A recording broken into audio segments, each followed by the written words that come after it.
بسم اللہ الرحمن الرحیم۔ حضرت ابو ذر غفاری رضی اللہ تعالیٰ عنہ، ان کا اسم گرامی جنب بن جنادہ ہے، مگر اپنی کنیت کے ساتھ زیادہ مشہور ہیں۔ بہت ہی بلند پایہ صحابی ہیں اور یہ اپنے زہد و قناعت اور تقوی عبادت کے اعتبار سے تمام صحابہ کرام میں ایک خصوصی امتیاز رکھتے ہیں۔ ابتدائی اسلام ہی میں مسلمان ہو گئے تھے، یہاں تک کہ بعض مورخین کا قول ہے کہ اسلام لانے میں ان کا 5واں نمبر ہے۔ انہوں نے مکہ مکرمہ میں اسلام قبول کیا، پھر اپنے وطن قبیلہ بنی غفار میں چلے گئے، پھر جنگ خندق کے بعد ہجرت کر کے مدینہ منورہ پہنچے۔ حضور صلی اللہ تعالیٰ علیہ وآلہ وسلم کے بعد کچھ دنوں کے لیے ملک شام چلے گئے، پھر وہاں سے لوٹ کر مدینہ منورہ آئے اور مدینہ منورہ سے چاند میل دور مقام زبدہ میں سکونت اختیار کر لی۔ بہت سے صحابہ اور تابعین علم حدیث میں آپ کے شاگرد ہیں۔ حضرت عثمان غنی رضی اللہ تعالیٰ عنہ کی خلافت میں بامقام زبدہ 32 ہجری میں آپ نے وفات پائی۔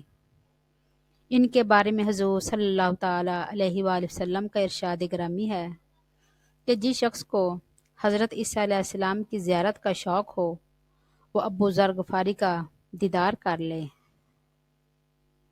کرامت آپ کی ہے جنگل میں کفن۔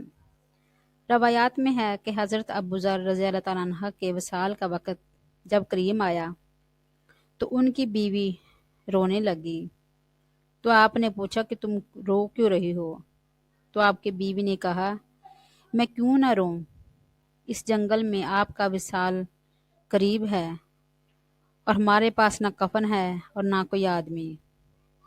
مجھے یہ فکر ہے کہ اس جنگل میں اگر آپ کا انتقال ہو گیا، آپ کی تبخیر و تکفین میں کہاں سے کروں گی اور کیسے انتظام کروں گی؟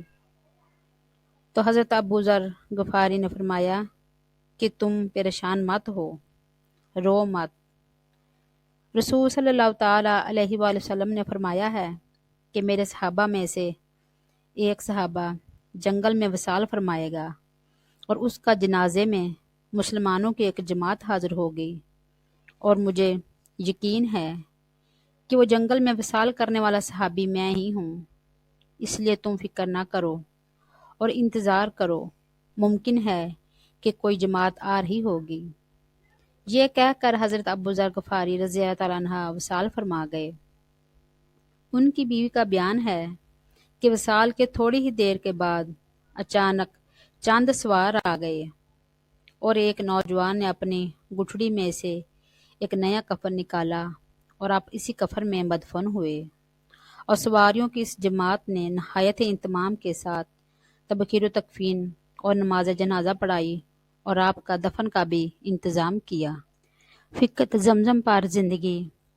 بخاری شریف کی روایت ہے کہ جب حضرت ذر غفاری رضی اللہ تعالیٰ عنہ مسلمان ہوئے تو روزانہ مسجد حرام میں جا کر اپنے اسلام لانے کا اعلان کرتے رہتے، اور کفار مکہ ان کو اس قدر مارتے کہ یہ مرنے کے قریب ہو جاتے تھے، اور حضرت عباس رضی اللہ تعالیٰ عنہ ان کو لوگوں سے یہ کہہ کر بچایا کرتے تھے کہ یہ قبیلہ غفار کے آدمی ہیں، جو تم قریشوں کی شامی تجارت کی شاہراہ واقع ہے، لہٰذا ان کو ایذا مت دو، ورنہ تمہاری شام کی تو تجارت ہے وہ بند ہو جائے گی۔